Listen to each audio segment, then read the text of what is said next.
RL102 Basic Russian Grammar Part 1. Основы грамматики русского языка, часть 1. With Victor D. Huliganov. Copyright www.huliganov.com 2007.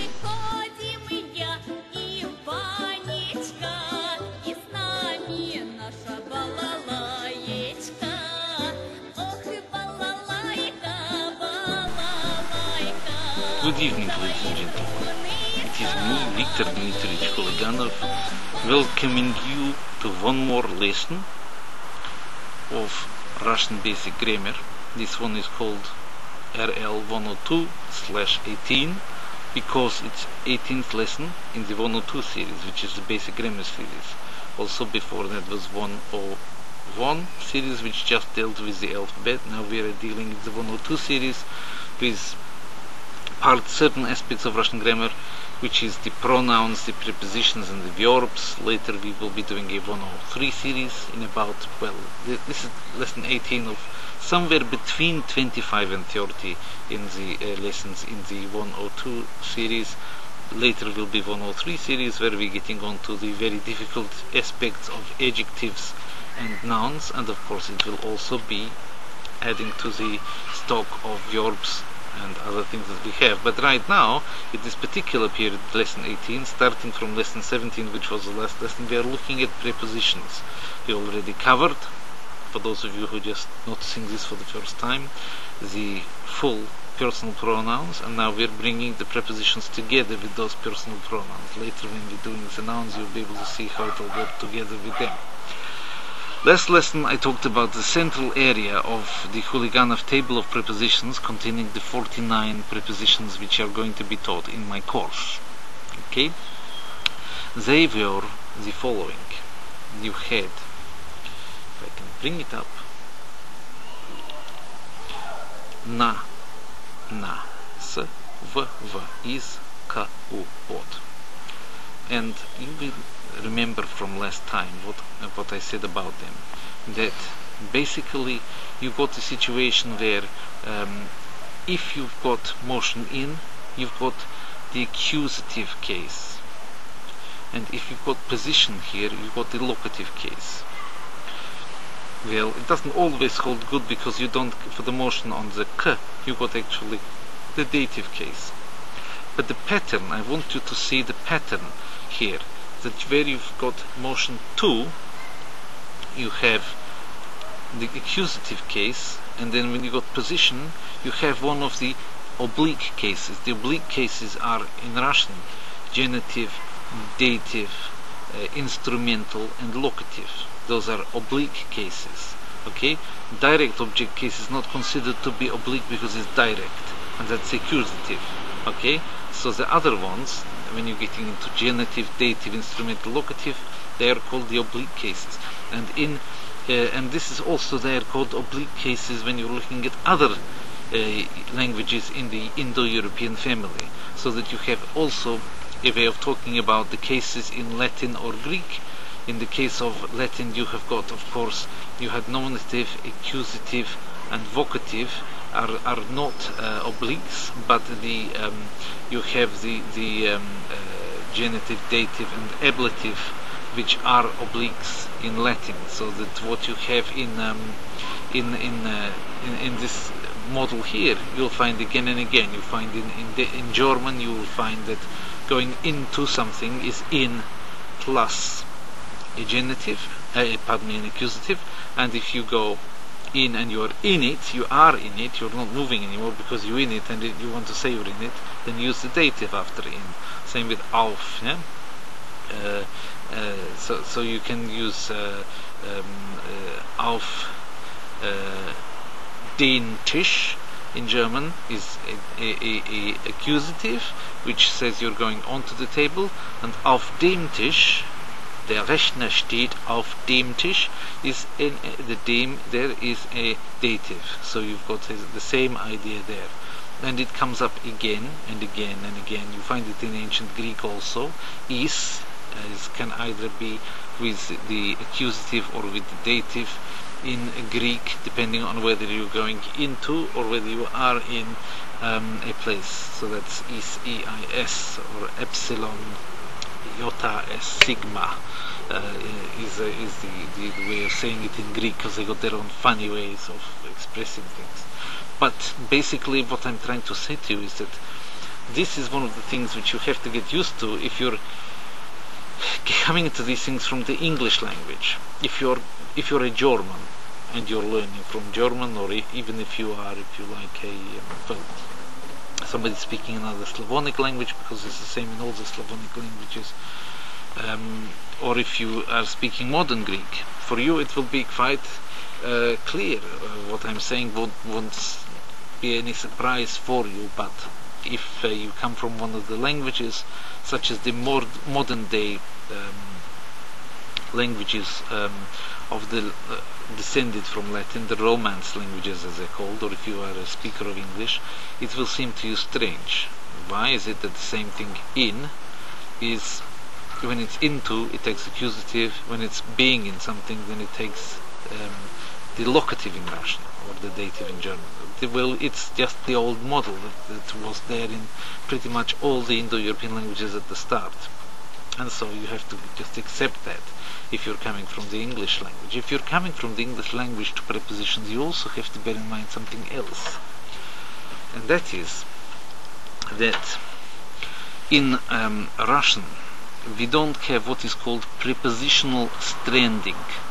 Now, prepositional stranding is a big feature of English, although English people, grammarians, have two different opinions about whether you can strand the preposition or not. Traditional grammarians, having looked at more classical languages which did not, and also Russian doesn't, admit of prepositional stranding, they said, well, it's not grammatical to have prepositional stranding, and therefore you should always put your preposition before. After all, that's why it's called preposition, although there are some which come after, like and in poetic English you can sometimes find them placed after, and sometimes in some languages you find the preposition coming after. In Japanese they come after, kara and made, they come after what you're saying, what they belong to, so they are postpositions. But the whole thing comes in what people these days use the term adpositions, that covers prepositions and postpositions, because they're the same function. So adpositions, they're talking about the same thing when we talk about prepositions, that they're admitting that they might come after the expression. So, for example, if a poet says the whole wide earth around, meaning the around the whole wide earth, but he puts the around to the end of the sentence in order to make it rhyme with something, and it seems a little bit archaic, no doubt, or poetic license, then he's made a postposition from the preposition. It's called a preposition. Usually in European languages they come before, hence the term preposition. But linguistics uses the term adpositions when we're talking about a broader scenario than just the European languages. So if you want to bring in, for example, the Japanese languages, which has postpositions, then you have to use the term adpositions for including the whole idea of the both pre and post positions. Okay, this is not relevant necessarily to Russian, but some of you, I know, will enjoy knowing that. So, when you're talking about prepositional stranding, getting back to what I want to talk about here, because this lesson is going to talk about a little bit general things about prepositions, which I could have talked about last time, but I want to start getting into the meat of this. This will also look at the table again more in a minute. But when you're talking about prepositional stranding, you get situations like in English you say leaving the preposition at the end of the sentence, or having a preposition where what it's understood to refer to isn't stated. One example would be, and people would say, okay, well, in this case it's not actually a preposition, but you know it is a preposition because that's the role of the verb. It is a preposition. It's not an adverb of place, but it becomes one in a sense because it stands for a phrase. If you say, is Johnny in, okay, in English, then it's understood, is he in your house? Yeah? Or is he in, if the context is you're ringing him at his friend's house? Yeah. Is he in his friend's house, or is Johnny indoors? Yeah. But you can simply say, is Johnny in? Or if you say, I'm out, yeah, or I'm away, yeah, all of these situations become almost adverbial in force, and the line between a preposition and an adverb of place becomes blurred in English when you use prepositional stranding. Some people say, well, it's out is only allowed because it's out of doors. It's short form of out of doors, or what have you. In, out, indoors, outdoors, shake it all about doors. You do the hockey cocky and you turn around, and that's what it's all about. But even the expression that's what it's all about is a preposition. And what it's all about is an example of what grammarians didn't like. This is what it's all about is impossible to say literally in Russian. Is Johnny in is also impossible to say in Russian, because Russian, along with most languages outside of English and the Scandinavian languages, doesn't like prepositional stranding. Most languages don't like prepositional stranding.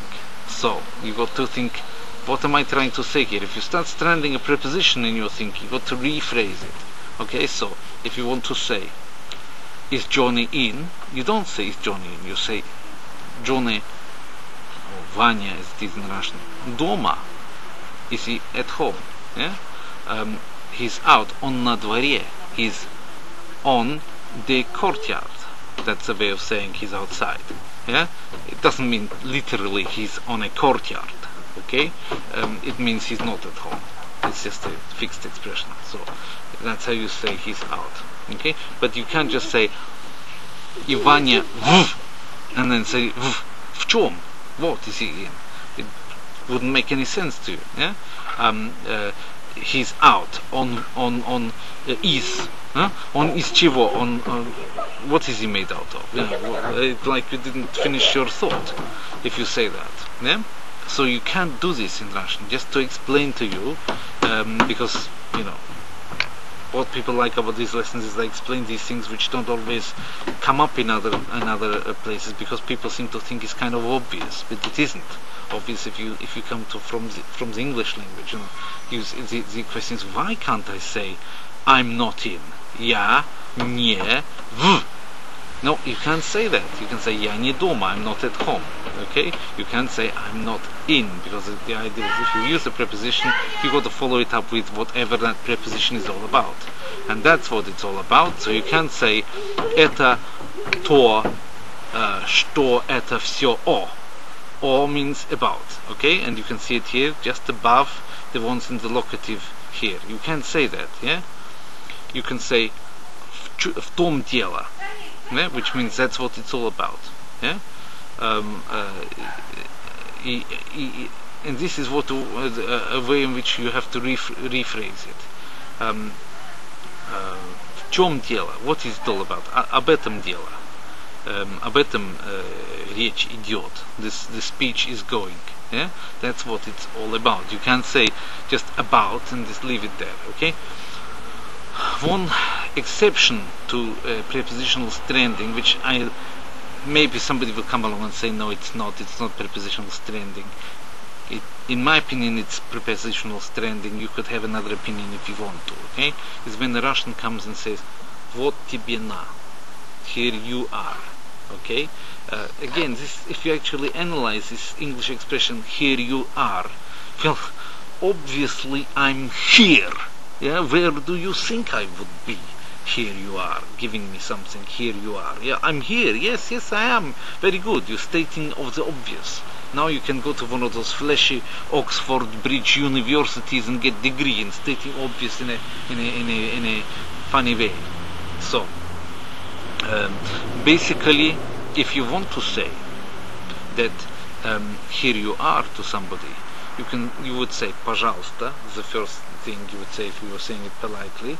But if you're saying it to somebody like in informal language, you can say вот тебе на or на. Just sometimes people, it's very casual language. Don't say it don't try to use it when you're talking to somebody you would be speaking to in вы form. But if you just say na, okay, because it's here, it is for you, on you, okay, and it's the same na as the word na here, on. This is onto you. So where it come from, I'm not entirely sure. Perhaps one of the great experts out there who sometimes are adding to the bottom in the comments, and I greatly appreciate that, will explain why it comes like this. But for me it looks like the one exception to the rule that there isn't any prepositional stranding in Russian. Now you remember what Winston Churchill said when he was told that you couldn't leave a preposition on the end of a sentence. He said, "This is one of the things up with which I will not put," because he used it to show how absurd it really is when you try to force English into a classical model. But just like you can't force English into a classical model, you cannot really force a Slavonic language into a Germanic model, and vice versa. You have to learn the ways in which the language is comfortable rephrasing and expressing the equivalent thoughts. When you are a linguist and you want to be a linguist, you have to do it. This is a higher skill of linguists, okay? You can't translate things word for word. You must rephrase them using the, what would you say, the instruments of the language, the things which the language has in its battery, in order to produce the particular thought that you want to have. And so you have to get to the idea of what is called dynamic equivalence. Dynamic means, from the word in Greek dynamos, meaning power. It's something which would have the same powers, yet the same force of meaning in the other language as in the first language, and it's the basis of intelligent translation theory. So you don't just go word for word and hope for the best. Even in the King Alfred said that he was very pleased to see that something had been translated into Anglo-Saxon word of wordum and onit of ondite, which is word by word and sense by sense. And so even King Alfred in Anglo-Saxon language, he knew that you couldn't just go from one language to the other. I think it was a translation of part of the Bible or something that he was referring to, or was it one of the Lives of the Saints? I'm not quite sure. That finally came Yond Angelkin, which is amongst the English in Anglo-Saxon, and he was pleased to see that not only were the words translated correctly, but also in order to get the sense. Yes, so you have to take, okay, look at the words, but look first of all at the sense. Get the dynamic equivalence when you're translating and when you're expressing yourself in a foreign language. Because you don't want to be in a situation where you just think in English and translate your thought every time into Russian. You want to get to a situation where you actually start to think in that foreign language and cut out the middleman of thinking in your natural language, your first language, but use the second language as a medium of thought. Once you get to this stage, that's when you become a little bit what will never be accepted by the passport authorities or the governments of the country. You become a little bit Russian. You become. Nobody's going to start giving you nationality. You have to be very lucky to get Russian nationality. You have to be born to Russian parents, or perhaps, well, even to. You become a little bit Russian. You become. Nobody's going to start giving you nationality. You have to be very lucky to get Russian nationality. You have to be born to Russian parents, or perhaps, well, even to be, if you are born in Russia and you don't have Russian parents, you still have to have Russian parents. It goes from the parents, especially from the mother, but if the parents are married, then at the time of the birth, then you can also have from the father if the mother is not Russian. But in the main is taken from the mother. Not you don't. It's not like American citizenship. You don't get it by being born there. So you have to be lucky.